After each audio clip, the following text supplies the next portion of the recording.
Happy Tuesday, all. Welcome back to Conversation With, brief, impactful discussions with CX leaders and visionaries. Today, we're joined by Justin Robbins, Chief Evangelist at CX Effect, which is a group dedicated to simplifying how businesses find, buy, and optimize customer experience solutions. And for those who don't know Justin has been in the CX world for over 2 decades. I like this, originally starting his career as a newspaper carrier and making cold calls at the age of 12 to generate additional subscriptions. Today, he serves as a consultant, advisor, and keynote speaker for brands looking to optimize and improve their CX. And you've probably seen his face before. He's in this great ring of people, including Nate Brown, Colin Shaw, and many others that serve as CX beacons. And as I mentioned, visionaries for those looking to improve their customer experience. So without further ado, let's dive into the economics of CX. Justin, it's a pleasure to have you. Hey, Terrence, it's great to be here. Glad to chat with you this morning. Yeah, this is great. Justin, I have a huge thank you to give you before we actually dive in. I know how busy you are, so I'm not picking on you by any means, but you got here at 10:58 this morning, and to watch Fritz sweat was great. He was super concerned. He was very nervous about whether or not you'd be able to be here on time. So thank you for doing that. Dude, it was awesome. The call I was on, I was like, you don't understand. I have got to go right now. This is about to happen live. It's always something I really enjoy. So thank you for doing that. Oh my gosh, I happen to be here. How's the past 12, 13 months for you been? How have you been staying busy? We decided to do all sorts of crazy things in the midst of a pandemic, like build a house 10 hours away, have a baby, all of the things that one does in the midst of, lockdown. Wow, almost the trifecta. You could have gotten remarried or renewed your vows. That would have been the trifecta, right? How had I got a new job too? Okay, so there it is. There's the third point. Yeah, that's chaotic. I remember my wife and I, we were intentionally trying to not have a child yet. So close to our wedding, but we found ourselves in that situation too. Marriage, baby, house within 6 All of the things. Yeah. Good at this point, there's nothing else really to do, right? That's it. I was going to try a new haircut, but... Well, I see you got one. Thank you. Thank you. Yeah, right. So Justin, before we dive into the economics of CX, I want to put you in a consumer position because we're all consumers. Have you had any interesting experiences, whether it's looking at this period of time in COVID or in general, that have been particularly memorable as a consumer engaging with brands and companies today? Yeah, gosh, I'm probably one of the worst customers out there, just because I'm always studying everything. But in light of that, you get to see some really, really cool things happening. So I think one of the things that has stood out to me the most, and this has happened with a number of brands right now, is I've actually really appreciated the companies who've just kind of used everything that happened to really reinvent themselves and reinvent the types of experiences that they have. And one specifically was for a restaurant in my previous hometown that was kind of known for their chef's table. And this was a big deal. You love going to the chef's table. Pulling off a chef's table at the time when restaurants in that case were shut down was really difficult. What they ended up doing was kind of taking a page out of what's now available with meal delivery service and what's available with live streaming platforms. And what the head chef there actually did was, you signed up for the chef's table, they sent you all the ingredients to your home, and then you hopped on a live video and it became an interactive cooking class. And they've, since they've been able to reopen, that's something that they've continued to do. But that to me was just one really cool example of how resilient we are, but how when we are forced to think outside of the typical box that we maybe do business in, how some really cool innovation can happen. So that to me was a neat kind of experience as a consumer. Yeah, nice too that this sort of initiative sticks around also, right? It's nice to find, otherwise how would they have been pushed outside their comfort zone to even explore this as an option, right? And I talked to them and they said they never would have thought of it. They just, it's something they never even considered. Yeah, that's great. All right, so let's dive into the economics of CX. And I know you've mentioned this before. Yes, getting ready. Why do you think it's important first to truly understand the meaning of customer experience and as it pertains to customer service and customer success?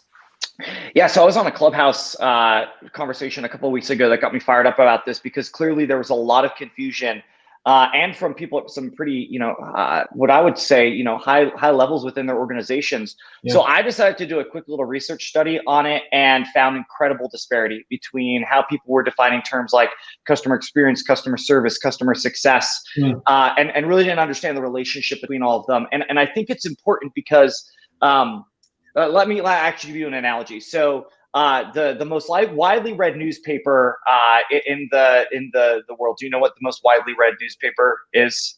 Not even going to guess. I'll embarrass myself. It's the USA Today. Okay, the USA Today is it's like the Fisher Price of papers, right? It's bright, colorful pictures. It's little words.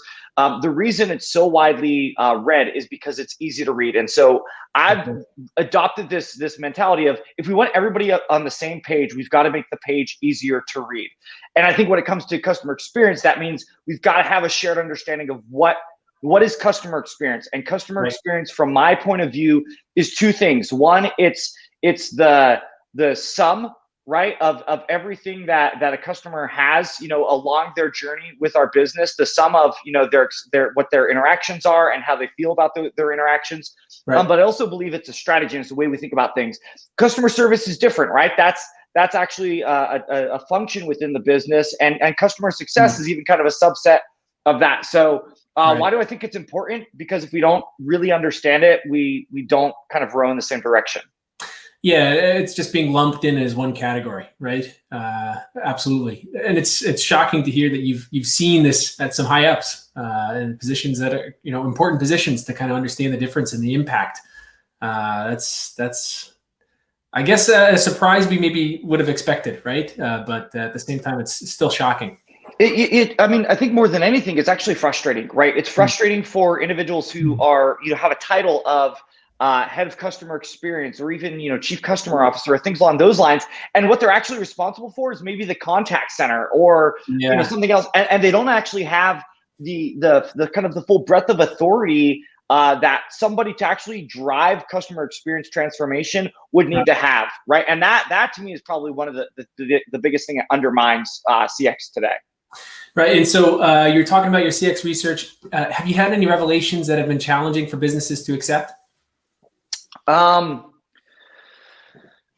mean, always there's so I mean the biggest thing, and this is part of why when we were talking about topics, I brought up the economics of this, is one of the biggest challenges, and I mean it's been around for as long as I've been studying business, is that if it doesn't easily show up on the P&L, if we can't very quickly crank out a calculation or do something around it, so often it gets underestimated on the importance or the impact, or we just don't have a really good understanding of it. So that to me is one of the biggest struggles, is like, what is the actual impact of bad experiences? What is the actual impact of ineffective technologies? And so often a lot of the costs associated with that just get completely overlooked, or just not understood altogether.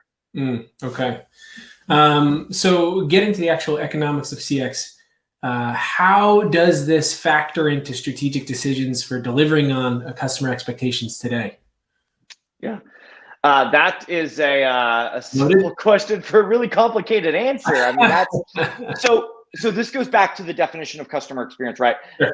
It's not the economics of CX, like actually figuring out like where do you invest and what's the return going to be and what's the impact of not doing this. That's actually, I'll do a quick plug for a report that's going to be coming out in just a couple more weeks, is we're looking at what is the cost of not doing this, right? That is so often a question that's in our mind. What is the cost of not doing this? A couple things that I'd say in terms of like getting started on this, and how do you actually, do this, give it kind of the diligence it deserves, maybe. Number one is you have got to have a cross-functional group that's actually talking about where are gaps in your customer experience today, and where are some of the kind of the clear opportunities for improvement. And that can fall in a number of ways, right? Sometimes it's just process inefficiencies. We're taking too much time to do this, or it's way too much complicated for our customers to figure this out, or our agents are having to navigate, too many things, or they're not getting the right answers, right? Really kind of doing some discovery and analysis of where are we falling short today, and what's kind of the easy opportunity on that. And what you might discover is that one of the easiest ways to do it is just improve the self-service that's available today, or automating certain things on the agents, kind of workflow, things along those lines.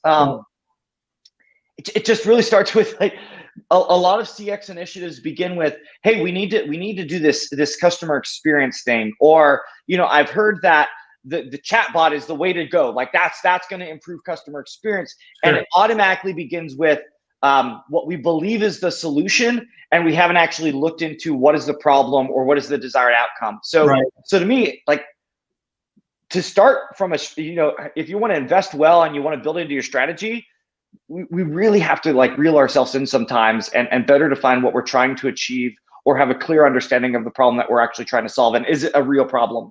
Right. Is anyone doing this well? Have you seen any success stories or anecdotes from the CX effect that you've been proud of? Yeah. So the answer is, yeah, there are lots of businesses at different levels that are doing this well. And the characteristic of that business, right, to me comes down to 3 or 4 things. Number one is that they do have that cross-functional team. Right. They've got a cross-functional team of stakeholders, but they've also got a CX leader who has a seat at the executive level. Right. They're sometimes the CEO, they're a peer, they're on that kind of C-level team who's able to lead the charge. Number 2 is that they have a genuine curiosity and desire to ask questions and to learn from their frontline employees, from their customers. Right. They're not just operating off of a base of assumptions, or kind of like all of this captive knowledge that's within the business, right? They're looking outside of the business and they're looking to the front line as much as possible. They're willing to iterate, to take risks, to fail fast, right? That it's this mentality of experimentation, and then the last part of it is it's this left brain, right brain, right? Where they have a vision for it, they're able to pull together a team to execute. But then they've also gotten really, really good about defining success and putting measures along the way that are both, a look back, they're kind of what happened in the past, but they're also doing really good with predictive measures. What are things that are signs that if we do this is predictive of future success? Right. That to me, I think is really, really important. So I'm not going to call out one company, but that's kind of the DNA of the companies that I'm seeing to be successful. That's how they're thinking. That's how they're acting. Yeah, it's interesting too, right? Because if you think about the past 12 or 13 months, right, this feels like the time to innovate, to stand out, to create a different experience, to be aware of the gaps in the customer experience you're providing. I can imagine some insights are a little difficult to obtain using other referencing points from beyond the COVID period, because everything was kind of thrown out the window in terms of how consumers buy, how they prefer to buy. But this drive of being innovative, I almost see that as you're either doing it or you're dead, right? You need to. Terrence, I mean, absolutely. So a couple things on that. I mean, one, yes, this season was all about businesses had to reimagine, they had to innovate, they had to pivot, right? All of the words that have been used to describe it. To me, the bigger lesson here, and frankly, one of the bigger concerns that I have is we only do this because we were forced to? And what happens when there are opportunities to innovate? Just yesterday, I was talking to someone who gave this great example of their business was able to do something in 24 hours that typically would have taken them weeks or months, but it was because of this felt sense of urgency. Right. And so what can we do to have greater urgency and greater ability to come together around a shared cause to drive change faster? That to me is, I think, yet to be seen. Yeah, it's just also been shocking too, because we've seen so many companies do so many things so quickly to keep up. but we've also seen some that you could see were pretty clearly behind the curve, right, as far as the digital transformation goes. And that left them bleeding, trying to keep up with the customers and how they were engaging. It was just, like you said, we were unfortunately and fortunately forced into this change, forced to meet our consumers where they wanted to be met and engage in how they wanted to be met. Yeah, it was definitely an eye-opening, crazy time. All right. Nothing to be said. Yeah, it really was. Wonderful. Justin, you mentioned the report. What is the cost of not doing this? I think that's excellent. Is this going to be available on the CXFX site? How do people get it? Yeah, so we're going to be releasing it on cxeffect.com. We'll make sure we're pushing out on social, and there's a webinar and some other things that we're doing alongside of it. But really, it's a look at how are businesses thinking about the real return of their customer experience investments. How are they defining and measuring success? And more importantly, how do we avoid some of the traps that we often fall into of saying that I'll never forget, I was working in the contact center at a business, and there was an investment that we really wanted to make. It was the right thing to do. Yep. And the response we got from our executive team, kind of the results that we're getting they're good enough. They're good enough because what they saw on those executive dashboards weren't telling the whole story. And they weren't telling the most important story. And so that's what this, kind of report and series of assets are about, is how do we better understand and tell the most important story of what's happening in our business? Sure. Absolutely. That's great. Fritz, thanks for putting that up. That's the site to check out Justin and his company and his work. Justin, last question, because we sped through. I think we were getting started pretty quick. You started as a newspaper carrier when you were 12. You've been in the contact center. You've grown, obviously, into a consultant and advising companies on how to identify and improve their customer experience. You couldn't have seen what happened this past 12 months coming. No one could. But is there anything you're looking for brands and companies to kind of grasp onto and change, adapt for in 2021? Is there anything that you think is maybe an aspirational growth chain that people can shoot for? Yeah. So I'm putting you on the spot. I'm not asking you to look into a crystal ball, but maybe you have something. No, there's something that's kind of super near and dear to me right now. And I would strongly encourage businesses to focus on it. So if we look at what happened this past year, we talk about a lot of the changes that we had to do to move our employees to work from anywhere, the technology we had to deploy, all of that kind of stuff. But the bigger factor that I've seen play out is we now have leaders all around the world who were never really resourced, trained, equipped to be leaders of a remote workforce. Right. And leading a remote workforce, developing and coaching employees who are distributed is very different than, just being able to walk through the office and pop by somebody's desk or, have them kind of swing in the hallway. And that, to me, actually, I think is one of the key places where we need to focus, because all of the other stuff, like, here's what I know is going to happen. I know our businesses are going to invest in the technologies that we need. I know that we're going to, policy all day, every day to do this. But I do actually worry that we're not going to put enough of an investment and focus to make sure that we actually do a really good job of leading our people from wherever they're working. And so that, to me, is where I would really like to see there be a greater focus this year, is because I think for the most part, the businesses are going to do what they need to do to keep, the business humming from an operational and from a technology standpoint. Right. But from a people management, I think that's where I'd love to see, just a big emphasis. Yeah, we had a Net Franz on a few weeks or maybe a few months. It's already been a blur. But she talked about employee experience, as did Jeff Toyster. And it is interesting, right? Because we've seen some excellent work in terms of better incentivizing these people, safety and precautions, but this push to remote, right? And now everyone's a bit isolated. There is no longer that chummy discussion at the end of the hall, or we even see it honestly internally.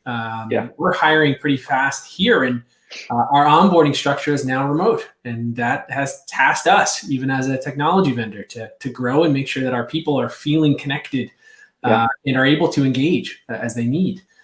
So very good point. Wonderful. Justin, if you have nothing else to add to CX economics and the economics of CX, I will leave you alone. Any closing words? Any closing words to getting back to building your house, raising kids, all of that? I just think that I was reminded yesterday in a conversation just of how capable we all are. And so if you're watching this and you haven't kind of like just taken a step back to realize like how much you kind of were able to accomplish and work through in the past year, I just encourage people to take a moment to look back and to celebrate that. Because it's been a season, but I think more than anything, I'm excited for what's ahead. I'm a big believer that it's things like this that we come out even better on the other side of it. So I'm excited for that. I'm excited for all of us being better on the other side of this. And I just made this joke with Fritz an hour ago, but this morning I saw a meme of Kermit the Frog leaning on the window. Did you see that yet? No. So it's him leaning on a window in March 2020, fit, trim, looking like Kermit the Frog, and then it fast forwards to March 2021, and he's very heavy, leaning against the same window, looking out. So the joke is, of course, that even if we have gotten used to a more sedentary lifestyle, I agree with you. I think we're headed towards a better outcome because of that. Yeah, absolutely. Well, Justin, it was a pleasure. Thank you so much for making the time. Again, this was The Economics of CX. Justin is available at cxeffect.com. Check out his report on what is the cost of not doing this. That'll be coming in 2 or 3 weeks. Justin, again, thank you for the time. It was a pleasure. Cool. Thank you, Terrence. Talk soon. Join us next week, 11 a.m. Eastern Time. Adam Toperick, internationally recognized customer service expert and author of Be Your Customer's Hero at 11 a.m. Eastern. We'll talk then.